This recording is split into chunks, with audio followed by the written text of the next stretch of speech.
Okay, இப்போ என்ன வேணும் உனக்கு? ரோஸ் மில்கா? ரோஸ் மில்கில் ஒரு ஸ்பெஷலாக ஒன்று போடுவோமா? என்ன போடலாம்? ஸ்பெஷலாக வாட்டர் மெலனில் ஒன்று போடுறேன். ஓகே, வாட்டர் மெலன் எல்லாம் போட்டுக்கணும். போட்டுட்டு வாட்டர் மெலன் என்ன பண்ணலாம்? ஜூஸ் அடித்து எடுத்துக்கலாம். வாட்டர் மெலன் என்ன பண்ணுறோம்? ஃபில்டர் பண்ணிக்கலாம்.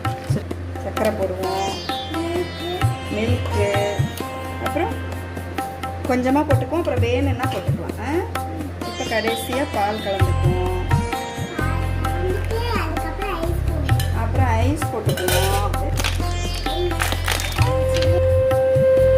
ரோஸ் மில்க்கை ஊற்ற போகிறோம். எப்படி இருக்குது டேஸ்ட்டு? வாட்டர் மெலன் டேஸ்ட் வருதா, ரோஸ் மில்க் டேஸ்ட் வருதா? ரெண்டு டேஸ்ட் வருதா? உனக்கு பிடிச்சிருக்குல்ல?